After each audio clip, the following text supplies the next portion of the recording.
Well, welcome back. My name is Sheldon McLeod, and this is Thinking Out Loud, presented to you here on the SaltWire Network. And again, search out our new YouTube channel, like, subscribe, and become a part of our community there. Podcasts are available where you get your local podcasts or your favorite podcasts. This is the time of the year, again, we look back at some of the things that have changed, some of the things that we're looking forward to in 2023. Hard to believe we're at that time of the year. There was a release that I don't know if it got as much attention as perhaps it may have otherwise. There's a lot going on in the world. Health Canada releases new data on cannabis use in Canada, and it talks about some of the things that they have come up with, including the use of cannabis by youth age 16 to 19, also daily cannabis users who is at high risk of developing problems. A lot of the things that back in the pre-legalization, or perhaps you look back to the Prohibition age, that wasn't all those many years ago. And someone I've spoken with many times about this, he is a professor emeritus at the University of Windsor Law School. And Bill Bogart is here. And Professor, thank you very much for joining me. Thank you for the opportunity, Sheldon. And so often we talk about progress and moving forward, but it's my understanding that with the legalization legislation for cannabis in Canada, there was a review period set out, that there was supposed to be a look back to evaluate, assess, to see which direction we're headed and how it's going. Have you been involved in any of those conversations?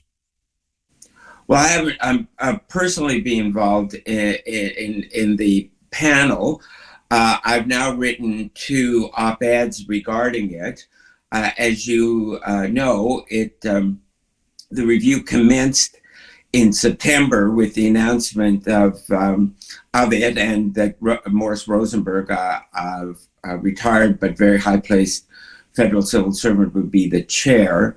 Then basically nothing happened until late last month, where the other panel members were announced. So it's now up and running. So what can you say about this process? Do you feel that this is going to bring some of the answers? How would you assess the way that the rollout of legalization happened in Canada?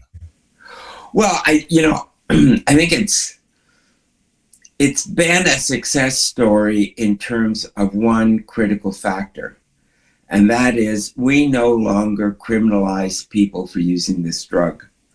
And the criminalization of people using the drug was, a thing that was had very negative implications. People had problems getting employment, traveling. There may have been even, certainly historically, issue in terms of people being in prison. Indigenous and Black people were disproportionately impacted by policing methods, etc. So from that perspective alone, it has been a success story. You cited earlier the Health Canada report, and I think those statistics that Health Canada has produced this year, and by the way, produces them every year, indicates that the fears around the legalization of cannabis have largely not materialized. I mean, there hasn't been a spike in use, particularly amongst young people. And we are seeing people migrate to the legal market where, quality can be controlled. They're not getting bad stuff. And various other matters. It's not perfect. We still don't want kids using the drug at all. We still don't want people thinking that they can use it and then drive. We have had statistics now on pediatric poisonings of children by edibles, and that's an issue that I think we have to look at very squarely. And I think this is the purpose of this review, is to look at these things and determine what the way is forward, because I think that there's no going back. This is going to be a drug that's going to be legal. The challenge is to have people who choose to use it in a responsible way. Curious to your thought. You mentioned that some of the fears and concerns did not materialize, were not realized, and that some of the policies have been effective. Was this, do you feel, accidental? Did they stumble into this, or do you feel that the framework was put in place that gave the best chance for success? Well, the framework's not perfect, and we can get to, some of its foibles in a moment. But yeah, no, I think it was very thoughtful. It was certainly put in place after a long period of consultation. Everybody who had any kind of interest in it had a say in terms of the federal role and in terms of the provincial and territorial roles. And those two things are different. Again, we can talk about that. I think that the driver for legalization, as announced by the government party and as announced in the task force, you recall that there was a task force that preceded the process of legalization, said, this would be centered on public health. We do things in a way that would roll back criminalization, but also emphasize that the drug should be used in a responsible way, and children should be protected from it. And I think by and large, those goals have been achieved. They haven't been achieved fully. We need to keep going, but I think we're on the right path. But this review, if it does its job, and there's no reason to believe it won't, should put us further along the right path. Now, there's complications because I said earlier, there's a divide between the feds and the provinces. The feds are in charge of regulating production and supervising the criminal elements, like in terms of impaired driving, etc. But the provinces are responsible for the retail aspects. And so the review will not look at the retail sale of cannabis except indirectly. And there are certainly some wrinkles in terms of retail sale of cannabis that have to be earned out. Well, let's put it like this. The wrinkles in Ontario, I don't know, perhaps Nova Scotia has gotten it right. I think, and actually in some ways it has gotten it right. And I think you touched on something, which was federal legislation that was administered provincially and that jurisdictions had an option or an ability to craft or to do it their own way. In Nova Scotia, it is set up by the Nova Scotia Liquor Corporation. It's in the same building. There were some concerns about having him in the same place. I don't know if that is, any of those fears had been realized, if there's any real merit to that concern. But then again, other jurisdictions like in Ontario, it's if I'm not mistaken, independent private operators that are using or are setting up shops. Any thoughts on the fact that everyone thought this was going to be a huge tax windfall that hasn't really necessarily played out that way? Well, and speaking of the tax windfall, I think we will also want to talk about the cannabis industry because it's been crying the blues. It by and large feels that it's not making very much money out of this. A couple of thoughts in that regard. I mean, first of all, this sort of aura that this was going to be a gold rush and everybody should get into it and make a lot of money was, to me, fanciful from the beginning. It was very clear that this was going to be a heavily regulated industry and a heavily taxed one. And when you're heavily regulated and you're heavily taxed, there are real problems making a whole lot of money. So to some extent, I think the industry is crying the blues about something that really was foreseeable. That being said, if you don't want an illicit market, and we don't want an illicit market for any number of obvious reasons. The illicit market has no concern about the quality of the product, so people can get some bad stuff. They don't have any sense of what's the strength of the product they're getting. The industry is run by and large by a criminal element that doesn't pay taxes. So, there's all sorts of reasons why there shouldn't be an illicit market. But then you have to get people to, if you don't want people in an illicit market, you have to get them a legal market. So, I think that one of the things that the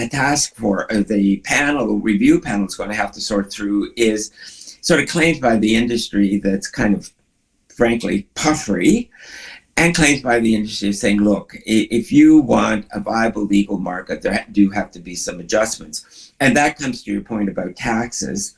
It may be that the tax structure needs to be rethought. It may be, because the public health proponents want cannabis, and indeed want all drugs, that would include alcohol and, of course, tobacco, to be heavily taxed, because we know that, generally speaking, the more you tax a substance, the more you drive down consumption. And, I'm by and large coming at this from a public health perspective, so I get what these proponents are saying.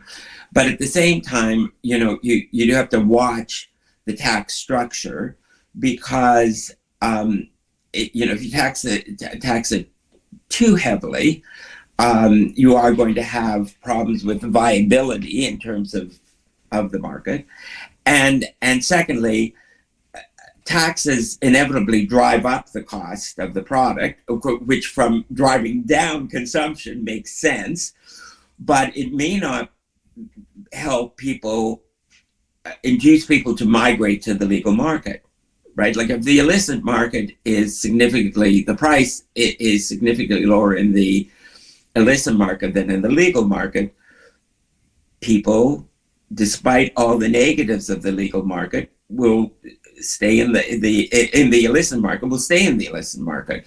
Now, the good news is that whatever adjustments may have to be made in terms of the tax structure, people are migrating to the legal market, and the Health Canada statistics demonstrate that.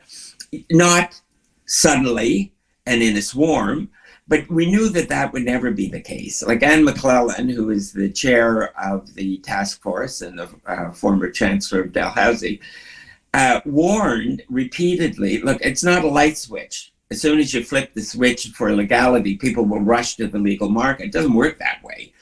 It will take several years, perhaps decades, to really get people to migrate into the legal market. But we are seeing that happening. The question is, what about the tax structure? And here, I think, we'll hear from the cannabis industry to a very significant degree. And the panel is going to have to sort through those arguments while paying close attention to public health issues and making sure that the goal of a public health lens is maintained as we go forward. As that Health Canada data shows, most people are still consuming it by smoking, some vaping, edibles to a lesser extent. And I know you touched on poisonings, children who get their hands on this product. And wondering if you have any thoughts about, is this an enforcement issue? Is this an education issue? A combination of the both? Well, I'm enough of a believer in personal responsibility that, it seems to me that it starts with the adults. Now, why are you leaving this stuff around? So the kids can get at it, and of course mistake it from candy. That's the issue. And so first and foremost, we have to emphasize to parents: look, if you're using edibles, and the kind of good reasons for using edibles is probably for health reasons, way better than smoking it. So that's fine, but then please be extremely careful about leaving these edible products around.